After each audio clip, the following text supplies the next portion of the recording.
உஸ்தாத். வந்தீங்க ஸ்கிரீன் உஸ்தாத், போன கிளாஸ் கடைசி என்ன பாத்தீங்க? மத்துடைய அடையாளம் பத்தி பார்த்தோம் உஸ்தாத். மத்தியனுடைய எழுத்துக்கள் பார்க்கலையா? எழுத்து மற்றும் அடையாளம் இது ரெண்டு பத்தியும் பார்த்தோம் உஸ்தாத். என்ன தலைப்பு, மெயின் பெரிய தலைப்பு என்ன சொல்லுவோம்? ஆ, என்னது? பெரிய தலைப்பு என்ன பாத்தீங்க?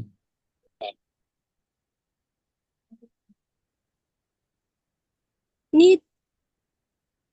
என்ன தலைப்புன்னு கேக்குறீங்களா உஸ்தாத்? கடைசியா நாங்க பார்த்த பெரிய தலைப்பு என்ன? நீட்டுதல்ங்கிறது ஒரு சப் தலைப்பு தான். அது பெரிய தலைப்பு என்ன? ஆ, நிறுத்தி ஓதும் இடத்துல நீட்டுதல் தொடர்பான அடிப்படைகள் அதுவும் அப்படின்னு பார்த்தோம் நீட்டுதலுக்குள்ள உஸ்தாத். வார தலைப்பு ஒன்றுதான்.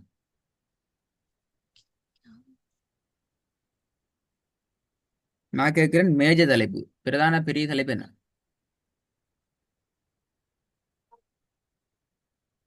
தெ- தெரியாது. பாத்தீங்களா, ராகம்.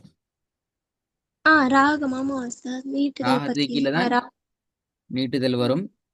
அது கீழே தான் சட் வசனத்துல இறுதியில நீட்டுதல் தொடர்பான அடிப்படையில எல்லாம் வரும். ஹை. அஹ்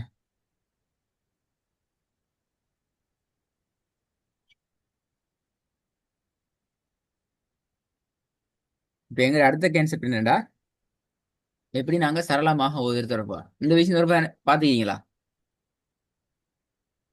ஆ, கொஞ்சம் கொஞ்சம் பார்த்துருக்கேன் உஸ்தாத். குட், நல்லா. நல்ல, மிச்சம் விரட்ட தேவையில்லை. கண்ணும் வாயின்னா எங்களோட ஓதல்ல மிச்சம் முக்கியமான உறுப்புகள் எங்களோட ஓதலை சரியாகி கொள்ளத்துக்கு. அதுல கண் தான் முதலாவது ரீட் பண்ணணும். அதை தொடர்ந்து எங்களோட வாய் ரீட் பண்ணணும். சரியா? இப்ப இந்த வசனத்தை எடுத்தீங்க என்றால் இந்த வசனத்துல பாருங்க, எது முதலாவது? கண் தான் தீய முதலாவது போகணும். அது தொடர்ந்து வாய் வரும். வாயால ஓதுறது வரணும். இது ரெண்டுக்கும் இடையில தொடர் ஃபீக்குது. கண்ணால ஓதுறதுக்கும் வாயால ஓதுறதுக்கும் இடையில தொடர் ஃபீக்குது. ஒன்றோட ஒன்று தொடர்பாய் தான் வரும். அதுல தான் நாங்க சொல்லுவோம், எப்பயுமே கண்ணால ஓதுறதுங்கிறது சரி ஃபாஸ்ட். சரியா? அதை நாங்க கொஞ்சம் லிமிட் பண்ணணும், கட்டுப்படுத்தணும். எங்களோட வாயால உச்சரிக்கிற அந்த அமைப்புக்கு எங்களோட கண்ணுடைய ஸ்பீடை கண்ட்ரோல் பண்ணணும். கண்ட்ரோல் பண்ணலன்னு சொன்னால் எங்களுக்கு ஓதுறது கஷ்டமா போயிடும். சரியா? ம், அடுத்தது, சரி. எங்களோட ஓதுல நாங்க திக்காம முட்டி மோதாம ஒரு ஃப்ளோல எடுத்துக்கொள்றதுக்கு சில வழிமுறைகள் இருக்கு. அந்த அதுகள் சரியா ஃபாலோ பண்ணப்படலான்னு சொன்னா எங்களோட ஓதல் அந்த அமைப்புல வராது. திக்கி கொண்டு முட்டி கொண்டு மோதி கொண்டு தான் வரும். முதலாவது, ரெண்டும் ஒன்றை ஒன்று முந்துதல். இது நடக்கப்படாது. என்ன அப்படின்னா, ஒன்றை ஒன்று முந்துதல் அப்படின்னா அதான் டக்கு டக்குன்னு ஸ்பீடா படிக்காம. இல்ல. இரண்டுங்கிறது எதெல்லாம்? என்ன சார்? அது எனக்கு என்ன சொல்றீங்க? இந்த இரண்டுன்னு சொல்லப்பட்டி தானே, அது எதெல்லாம் சொல்லுங்க பாப்போம். இவை இரண்டும் எதெல்லாம்? கண்ணு, வாய். கண்ணும் வாயும். அப்படின்னா ஒன்றை ஒன்று முந்துதல் அப்படின்னா என்ன விளங்குது? ஆ, அப்படின்னா அத பார்த்துட்டு ஓதாம ஸ்பீடா படிச்சுட்டே போவாங்கல்ல வெரி உஸ்தாத், குட். அது. பார்த்துட்டு ஓதாம ஓதிட்டு பார்க்கிறது, அதான் அங்க முந்துதல் அர்த்தம். ம். கண்ணால பார்த்த பிறகுதான் நாங்க ஓதணும். ஆ, அது மாதிரி நடந்துச்சு என்றால் எப்படி மாறி? ஓதின பிறகுதான் நாங்க பார்க்கிறோம் என்றால் எங்களோட ஓதல் முட்டி மோதும். இடையில போயிட்டு திட்டு முட்டி மோதுவோம். எங்களோட ஓதல் சரியான அமைப்புல வராது.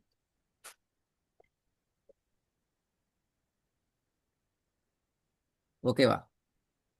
ஓகே இரண்டாவது, உஸ்தாத். இரண்டுக்கும் இடையில இடைவெளி நிழுதல்.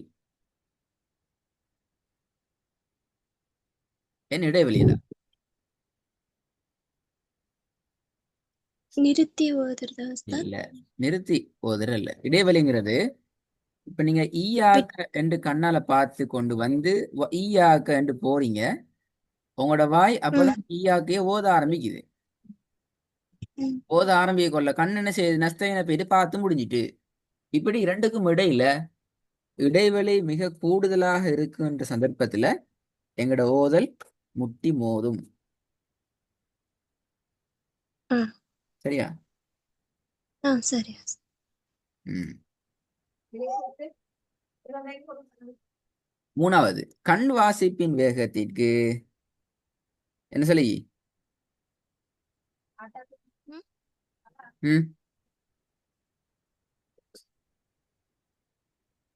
எனக்கு கண் பேர் வாசி கொஞ்சம் புரியல உஸ்தாத். வேகத்திற்கு அம்மா கே வாயிலான வாசிப்பு மாறுதல் என்ன அப்படின்னாலும். வாயிலான வாசிப்பு ம். மாத்தி ஓதுறதா உஸ்தாத்? இல்ல, பிழை இல்லாம.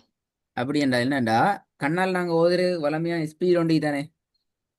ம் வாயால ஆமா ஓதுறதை உஸ்தாத். விடவும் கண்ணால ஓதுறது எப்பயும் ஸ்பீடா தான் ஸ்பீட் இருக்கும். இருக்கும். அந்த ஸ்பீடுக்கு ஏத்த வகையில எங்கட வாயை நாங்க ஓத ஆரம்பிச்சோம் என்றால் அங்கேயும் நிறைய பிழைகள் வரும். ஆகவே எங்கட கண்ணால ஓதுறது எப்போதும் எதுக்கு கண்ட்ரோல் ஆகணும்? எங்கட வாய்க்கு. எங்கட கையில இருக்கிற வாய் தான் அது கண்ட்ரோல் ஆகணும்.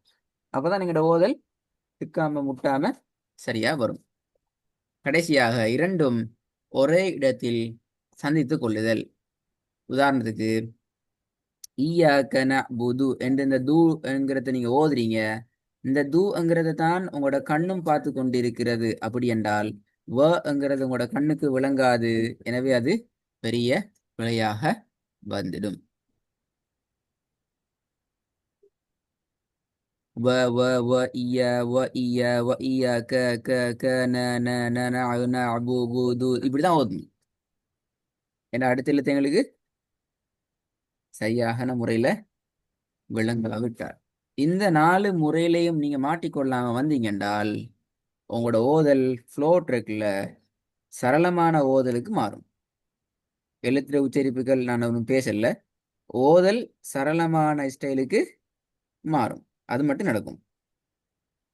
அப்ப நீங்க என்ன செய்யணும் என்றால் இன்ஷா அல்லாஹ் பேத்துட்டு உங்களுக்கு பரிச்சயம் இல்லாத பக்கம் ஒன்று எடுத்து நீங்க பிராக்டிஸ் பண்ணி பாருங்க. இதுல எதுல பேத்து நீங்க முட்டுறீங்க, எங்க முட்டி மோதுறீங்க, எங்க இஷ்யூ ஆகுதுங்கிறத பார்த்து நீங்க ப்ரிப்பேர் ஆயிட்டு வரணும். ம் அதாவது சரி. சரளமாக ஓதுறதுங்கிறது நடக்கணும். முட்டி மோதுதல் நடைபெறக்கூடாது. ரைட்டா? ஆ அதோட நாங்கள் இன்ஷா அல்லாஹ் அவங்களோட ஆரம்ப பகுதி எல்லாத்துக்கும் நாங்கள் முடிச்சுக்கிறோம், தெளிவுகளை தந்திக்கிறோம். இந்த அமைப்பில் இன்ஷா அல்லாஹ் எங்களோட பாடம் அடுத்த கிளாஸ்லேருந்து ஓதுற சப்ஜெக்டுக்கு வரும். மொத்தம் 13 சாப்டர் இருக்குது. அதில் முதலாவது சாப்டர் இன்ஷா அல்லாஹ் நீங்கள் இதை ப்ராக்டிஸ் பண்ணிட்டு வந்ததுக்கு பின்னால் உங்களோட இஷ்யூஸ் இருந்தால் அந்த இஷ்யூவையும் பார்த்துட்டு அடுத்த பாடத்தை நாங்கள் ஸ்டார்ட் பண்ணுவோம். புதிய பாடத்தை, அதாவது சாப்டருக்குரிய பாடம் முதலாவது சாப்டருக்கு நான் போவோம் இன்ஷா அல்லாஹ். சரி உஸ்தாத். ஃபைனலி.